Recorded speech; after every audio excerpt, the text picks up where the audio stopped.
The big fear that a lot of people have here is what comes next. If the Israeli military does go into the Gaza Strip, many Israelis are anticipating there's going to be some degree of retaliation. But how large is that retaliation and where does it come from is what has people worried here. Does it come from Lebanon and Hezbollah? Does it come from other actors from around the region? That is what has people most nervous at this hour as they look towards the future. Natasha. Yes, such a complex situation. Robert Sherman live for us on the ground in Tel Aviv. Thank you so much. We will check back with you at the top of the hour with updates. And we do want to bring in now founder and executive director of the National Security Institute, Jamil Jaffer. He was also associate counsel to the president under the Bush administration. Jamil, thank you so much for joining us tonight. Absolutely. Thanks for having me, Natasha. I do want to ask you first about that breaking news. The Pentagon moving a second aircraft carrier strike group to the Mediterranean Sea in order to deter Iran or Hezbollah. What is the concern here of a wider war? What is the U.S. urgently trying to avoid, especially in regards to Iran? Well, what we don't want to see happen here is the Israelis have to fight a two-front war, Hamas in the south, Hezbollah in the north.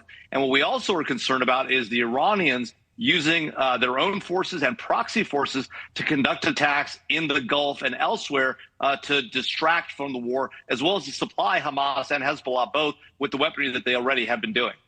You know, Israel seems to be imminently preparing for this ground invasion of Gaza. What will a full-on war mean, and how long do you think that it will go on for?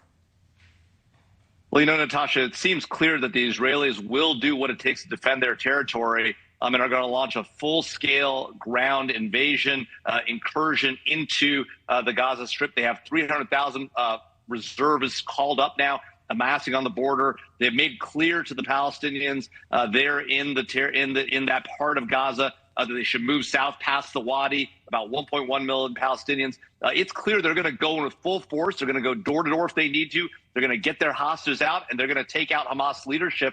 You have to think about this, you know, Natasha.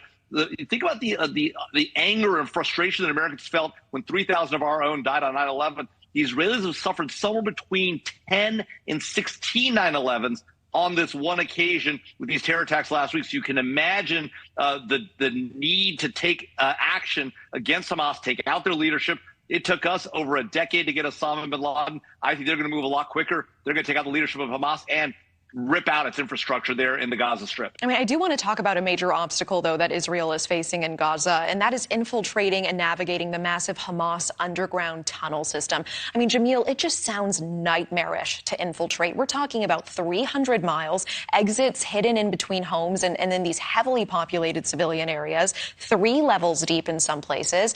And there is concern that hostages have been taken into this labyrinth. So can you explain the strategic advantages that these tunnels do give Hamas?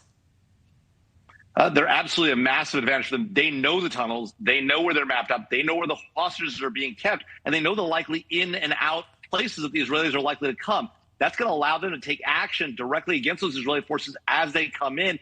In a lot of ways, each entrance to those tunnels will be like a miniature D-Day for the Israelis coming in and getting hit by Hamas, knowing they're coming in. There's no doubt those entrances and exits will also be booby-trapped. So you can expect to see a significant loss of life amongst IDF forces, as well as amongst the civilian population, as the IDF takes action to get these folks out of the tunnels. Now, you know, we faced a similar situation in Tora Bora, where Osama bin Laden was hiding and ultimately escaped from. It was a very difficult environment for us to fight in as well. We had fighters who knew the territory. It's going to be very similar, and I think you'll see significant losses on both sides of this equation, unfortunately. And if hostages have been taken into the tunnels, what is the likelihood, in your opinion, that they can be successfully recovered? You know, it's going to be really tough because Hamas almost certainly, as they've already demonstrated, they're willing to kill 1,300 civilians. They're going to try and keep these hostages as long as they can, but they may very well take action. If they see Israeli forces getting close, they may actually kill these hostages, and they may do so in an effort to intimidate the Israeli public and the Israeli Defense Forces. And I can assure you, there is no question in my mind, the IDF will not be intimidated. They will go get every hostage that they have to go get bodies. They will. They're going to do everything they can to save those lives. And remember, Natasha, there are Americans that are hostages as well in those tunnels. Talk to me more about the humanitarian situation, meanwhile, that is unfolding tonight.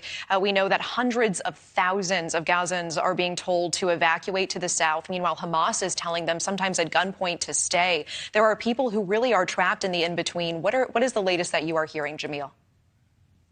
I mean, this is obviously a humanitarian catastrophe, and it's going to get worse by the minute. And the reality is that Hamas is completely at fault for this. They are actually telling, can you imagine? They're telling their own people to stay in the face of what they know is going to be a brutal and deadly assault. They're doing this because they want to indicate and suggest to the world that the Israeli forces are coming after civilians. But let's be clear. The people putting civilians in harm's way, just like they did on the day of the attack, now they're putting Palestinian civilians in harm's way, is Hamas. Simple and straightforward. The Israelis have said, leave, go south. We're going to give you time. By the way, it's very rare for a military fighting force to give a heads up. Hey, we're coming in 24 hours. Move out of the way. The Israelis have done that. Hamas is the group saying, no, stay here and get killed. And then we can say it's the Israelis' fault when, of course, it's actually Hamas's fault. Okay, Jamil, Jaffer, I always appreciate your time. Thanks so much for coming on the show tonight. Thanks, Natasha. And in Washington, lawmakers